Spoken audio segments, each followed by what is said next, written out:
Very good morning बच्चों। आज हमारा नेगोशिएबल इंस्ट्रूमेंट का लेक्चर 3 है। इससे पहले मैंने आपको बेसिक्स बताए थे नेगोशिएबल इंस्ट्रूमेंट के। आज मैं आपको बताऊंगा नेगोशिएबल इंस्ट्रूमेंट का क्लासिफिकेशन। ये हमारे एग्जाम्स में बड़ा ही इंपॉर्टेंट है।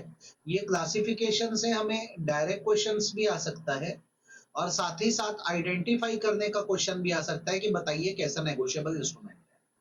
तो हम आज की क्लास में डिस्कस करेंगे अलग अलग तरह के नेगोशिएबल इंस्ट्रूमेंट्स कौन से होते हैं। जैसे सबसे पहले हम क्लासिफिकेशन पढ़ते हैं बियरर इंस्ट्रूमेंट का और ऑर्डर इंस्ट्रूमेंट का।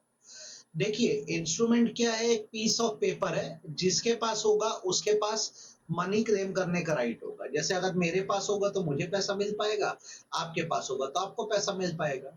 लेकिन यदि क्या हो कि अगर एक ऐसा इंस्ट्रूमेंट बनाया जाए जो कि सब कुछ फिल है, उसमें सब कुछ लिखा है पर किसको पे करना है उस पर्सन का ही नाम नहीं लिखा है, या फिर वहां पे वर्ड लिख दिया गया है और बियरर, तो इसका मतलब ये हो जाएगा क्योंकि यहाँ किसी का नाम है ही नहीं तो कोई भी इसको ओन नहीं करता है। तो फिर ये जो होल्ड करेगा या जिसके पास होगा वही इसको यूटिलाइज कर पाएगा और इसके पैसे दे पाएगा।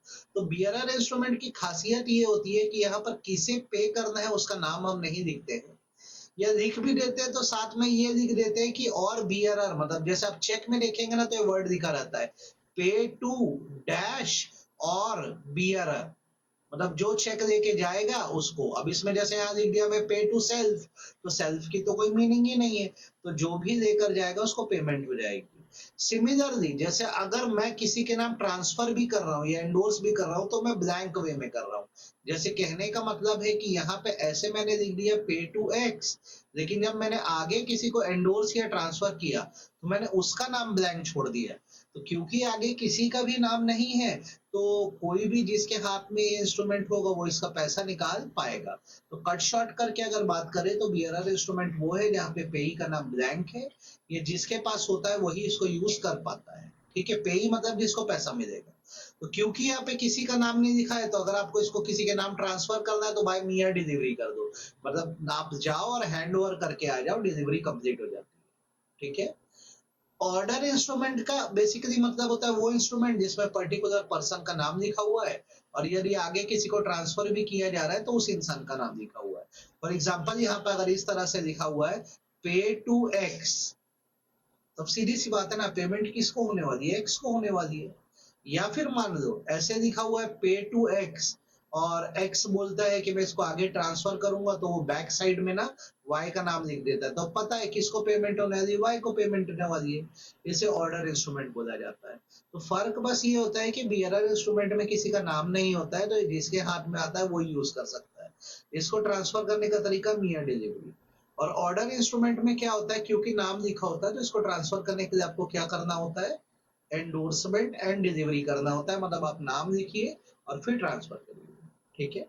आई होप आपको ये बियरर और ऑर्डर समझ आ गया होगा। इसके बाद अगली कैटेगरी हमारी आती है इनलैंड इंस्ट्रूमेंट की और फॉरेन इंस्ट्रूमेंट की। मेरे बच्चों, अगर आप लोग को इनलैंड इंस्ट्रूमेंट समझना है तो आप इस तरह से समझो।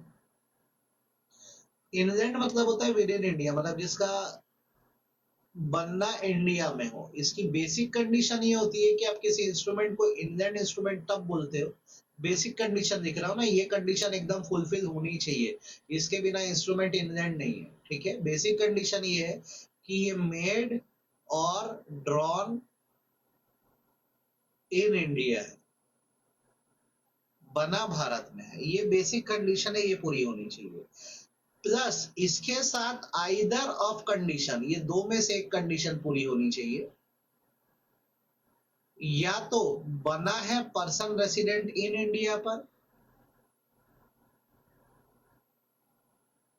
इन इंडिया पर, यह ऑप्शनल कंडीशन है ना, या तो बना है पर्सन रेसिडेंट इन इंडिया पर, या फिर जो प्लेस है, प्लेस ऑफ पेमेंट, वो इंडिया में है।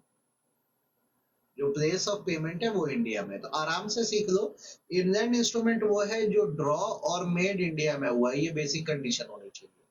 और फिर प्लस इन दोनों में से कोई कंडीशन, या तो इंसान जिस पे बनाया गया वो इंडिया का हो, या तो जहां पेमेंट करनी हो प्लेस इंडिया की हो। अगर आप ये फुलफिल कर दे रहे हो तो ये इनलैंड इंस्ट्रूमेंट है। जैसे एग्जांपल दे देते हैं हम लोग, एक बिल ऑफ एक्सचेंज है, ये बना है मान लो मुंबई में, ठीक है। इसमें पीटर जो यूएस में रहता है उसे बोला गया कि आप 1 महीने बाद आके पैसा जो है ना वो दिल्ली में देकर जाओ। तो देखो जो बेसिक कंडीशन है वो ये है कि बना कहाँ पे, मुंबई में बना है। अब आइदर ऑफ द टू, या तो पर्सन इंडिया का हो या तो पे कहाँ हो रहा है, इंडिया में। तो एक कंडीशन फुलफिल हो गई, पे कहाँ हो रहा है, इंडिया में, तो हम इसको इनलैंड बोलेंगे। ठीक वैसे ही अगर मैं बोलता हूँ कि कोई बिल ऑफ एक्सचेंज है, ये बना है न्यूयॉर्क में, ठीक है, बना है अमित पे, और इसकी पेमेंट होगी दिल्ली में। तो आप देखोगे तो इसमें प्रॉब्लम ये है कि जो बेसिक कंडीशन है कि इंडिया में बनना चाहिए वो फुलफिल नहीं हो रही है। तो इस हिसाब से नेगोशिएबल इंस्ट्रूमेंट नहीं है। हाँ, ये इंडियन पर पे हो रहा है, इंडिया में पे हो रहा है, बट बनना भी कहाँ था, इंडिया में। यही तो बेसिक कंडीशन है। बेसिक कंडीशन इसकी यही है कि मेड और ड्रॉ इंडिया में होना चाहिए, और आइदर कंडीशन दो में से एक फुलफिल कर दो, या तो पर्सन रेसिडेंट इन इंडिया हो या प्लेस ऑफ पेमेंट इंडिया में। ठीक है। ठीक, अब इसकी डेफिनेशन एक बार आप पढ़ दो। इनलैंड इंस्ट्रूमेंट क्या है? अ promissory note, bill of exchange और चेक, ड्रॉन और मेड इन इंडिया। कहां बना? ड्रॉन और मेड इन इंडिया। एंड ये तो बेसिक कंडीशन हो गई, इन दोनों में से कोई कंडीशन, मेड पेएबल इन और drawn upon person resident in India, इसे हम लोग बोलेंगे कौन सा इंस्ट्रूमेंट? Inland instrument. और जस्ट इसका अपोजिट अगर मैं बोलता हूँ फॉरेन इंस्ट्रूमेंट, तो फॉरेन इंस्ट्रूमेंट बेसिकली वो इंस्ट्रूमेंट होता है जिसकी बेसिक कंडीशन ये है कि बना इंडिया के बाहर है। बाकी फिर ये इंडियन पर्सन पे बना कि रेसिडेंट आउटसाइड इंडिया पे बना, सब चलेगा, कोई दिक्कत नहीं है। बस ये याद रखना है कि ये ड्रॉ या मेड कहाँ हुआ है? इंडिया के बाहर हुआ है। इसे हम लोग फॉरेन बिल या फॉरेन इंस्ट्रूमेंट बोलते हैं।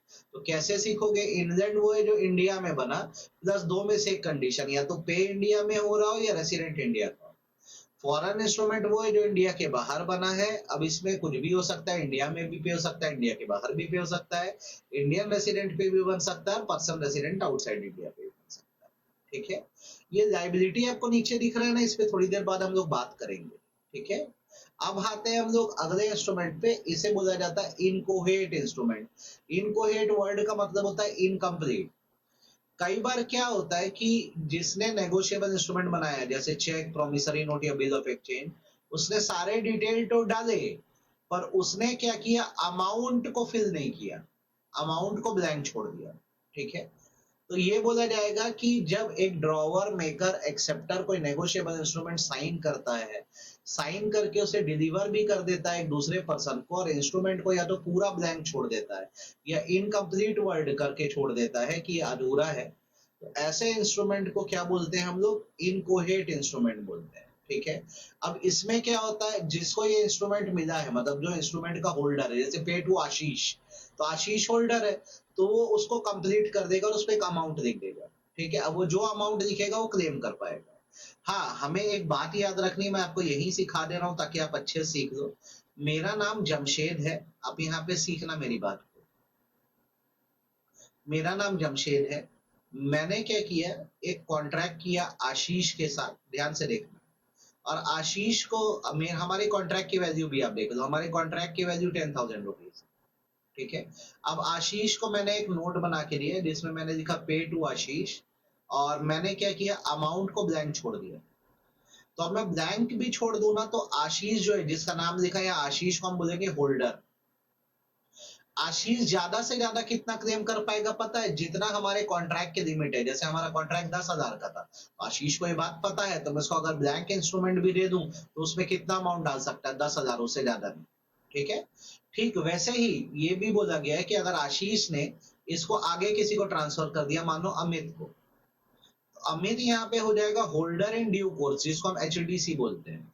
तो होल्डर इन ड्यू कोर्स क्या कर सकता है, क्योंकि यहाँ पे कोई अमाउंट नहीं लिखा है, तो इसमें कोई भी अमाउंट फिल कर सकता है, एनी अमाउंट फिल कर सकता है, और ये जो भी अमाउंट फिल कर देगा मुझे देना पड़ेगा। तो मैं आपको बोलना ये चाह रहा हूँ बेसिकली कि जब किसी को आप इनकोहेट इंस्ट्रूमेंट बना के दे देते हो जिसमें आप नाम नहीं लिखते हो, तो जिसको आपने बना के दिया है, मतलब होल्डर को, वो तो उतना ही निकाल सकता है जितना उसके साथ आपका कॉन्ट्रैक्ट हुआ है। लेकिन अगर वो आगे किसी को ट्रांसफर कर दे, तो जिसको ट्रांसफर किया वो तो आपसे डायरेक्ट कनेक्शन में नहीं है, वो जो भी अमाउंट इसमें लिख देगा उतना अमाउंट आपको देना पड़ जाएगा। हाँ, इसमें भी ये बात बोली गई है कि कई बार हम स्टैंप लगा के बोल देते हैं इतनी ही लिमिट है, हम इतना ही रुपए दे सकते हैं। तो फिर अगर जैसे मैंने यहाँ पे स्टैंप लगा दिया था और ये बोल दिया था कि अगर मैं किसी को ब्लैंक का अमाउंट भी दे रहा हूँ तो ज्यादा से ज्यादा वो 10,000 क्लेम कर पाएगा, तो ये अमीर भी कोई भी अमाउंट दिखेगा तो मैं नहीं पे कर पाऊंगा, मैं 10,000 दूंगा। तो मैं दोबारा बोल रहा हूँ, इसमें क्या है, नाम किसी का नहीं दिखा है तो आप कितना पैसा दे सकते हो जो विद इन लिमिट है, या जितना स्टैंप लगा के बोला गया है कितना पैसा दे सकते हो उससे ज्यादा नहीं। ठीक है। इस पे एस्टॉपेल का रूल अप्लाई होता है। एस्टॉपेल मतलब अगर आपने अमाउंट बिना भरे किसी को दे दिया तो सामने वाला अमाउंट दिख के पैसा क्लेम कर देगा। ठीक है। अब यहाँ पे मैं लाइबिलिटी की बात कर दूं तो जो पर्सन ऐसा इंस्ट्रूमेंट बना रहा है जो इनकोहेरेंट नेचर का है वो दोनों के लिए लायबल है। होल्डर के लिए मतलब जिसको ओरिजिनली पेमेंट होनी है, होल्डर इन ड्यू कोर्स जिसको आगे ये इंस्ट्रूमेंट ट्रांसफर किया गया, पर दोनों में डिफरेंस है। क्या डिफरेंस है? जैसे जो होल्डर है वो कितना अमाउंट रिकवर कर सकता है, तो जितना देने वाला था मैं उतना ही, जैसे 10,000 का कॉन्ट्रैक्ट है तो ये आशीष होल्डर है, मुझे 10,000 दे सकता है। और होल्डर इन ड्यू कोर्स क्या है, उसको तो बाद में ट्रांसफर होके मिला है, तो कोई भी अमाउंट, एनी अमाउंट रिकवर कर सकता है प्रोवाइडेड वो स्टैंप से कवर हो, मतलब स्टैंप वैल्यू जितना ही, उससे ज्यादा नहीं। इस चीज को एक्सप्लेन करने के लिए सेक्शन 20 भी बनाया गया है। सेक्शन 20 बोलता है कि where one person sign and deliver to another a paper stamped in accordance with law relating to negotiable instrument then in force in India, either wholly blank or having written thereon incomplete, he thereby gives prima facie authority to holder to make or complete as the case may be upon it negotiable instrument for any amount specified therein. Specified therein का मतलब होता है basically जितने का contract है, and not exceeding the amount covered by stamp, आप उससे ज्यादा पैसा नहीं मांग सकते, ये बात ध्यान रखना। ठीक है। यहाँ पे एक एग्जांपल है कि एक पर्सन ने क्या किया है, एक ब्लैंक बिल ऑफ एक्सचेंज बनाया है और उसको अपने ड्रॉवर में रख दिया। ये बिल ना एक्स ने चुरा लिया, उसने उसमें अमाउंट भरा 20,000 और उसने एक आगे इनोसेंट पर्सन को ट्रांसफर कर दिया। ये बोला जाएगा कि यहाँ पर जिसने ये बिल बनाया था, जो साइन किया था बिल, उसकी कोई लाइबिलिटी नहीं है क्योंकि ये बिल कभी डिलीवर हुआ ही नहीं था, ये आपके घर से क्या हुआ था, चोरी हुआ था। यहाँ पे बहुत जरूरी है कि भले इंस्ट्रूमेंट इनकोहेरेंट क्यों ना हो, जब तक आप इसकी डिलीवरी नहीं करोगे तब तक किसी तरह की लाइबिलिटी क्रिएट नहीं होती। तो वापस सुन लो, बिल बना था, मेरे घर में ही रखा था, एक चोर आया चुरा लेता है, अमाउंट लिख के बोलता है पैसा निकालूंगा, वो नहीं निकाल सकता क्योंकि इंस्ट्रूमेंट को मैंने वॉलंटरीली डिलीवर नहीं किया। नेक्स्ट इंस्ट्रूमेंट जो आता है उसे एम्बिगुअस बोलते हैं। एम्बिगुअस का मतलब होता है नॉट क्लियर। एक ऐसा इंस्ट्रूमेंट जिसका फॉर्मेट क्लियर नहीं है, मतलब आप इसको अपने हिसाब से कुछ भी समझ सकते हो। आप इसको प्रोमिसरी नोट समझ सकते हो, आप इसे बिल ऑफ एक्सचेंज समझ सकते हो। ठीक है, ये आपकी चॉइस होगी, आप इसको जो ट्रीट करोगे वही मान लिया जाएगा और ऐसे ही फिर इसका आगे ट्रीटमेंट होगा। जैसे क्या है, ये एक नोट है, यहाँ पे ऐसा लिखा हुआ है पे टू, जिसका भी नाम है, अमाउंट सब लिखा है, पर ये क्या है, प्रोमिसरी नोट या बिल ऑफ एक्सचेंज, ऊपर कुछ भी नहीं लिखा है। तो जैसे मैंने ऊपर यहाँ पे हेडिंग डाल दी बिल ऑफ एक्सचेंज, तो मैं इसको क्या ट्रीट कर दूंगा, bill of exchange he treat कर दूंगा। मान लो मैंने हेडिंग डाल दी प्रोमिसरी नोट, इसको क्या ट्रीट किया जाएगा, प्रोमिसरी नोट। बच्चों इसे बोलते हैं एम्बिगुअस। एम्बिगुअस मतलब जिसमें लैंग्वेज क्लियर नहीं। आई होप आज आपको सारे क्लासिफिकेशन समझ आए होंगे। आपको ये समझ आया होगा कि बेयरर क्या होता है, ऑर्डर क्या होता है, आपको समझ आया होगा इनलैंड क्या होता है, फॉरेन क्या होता है, इनकोहेरेंट किसको बोलते हैं, और आपको समझ आया होगा कि एम्बिगुअस क्या होता है। आज का लेक्चर इतना ही है। हम नेक्स्ट लेक्चर में अब नेगोशिएबल इंस्ट्रूमेंट को कंप्लीट कर देंगे। थैंक यू सो मच बच्चों।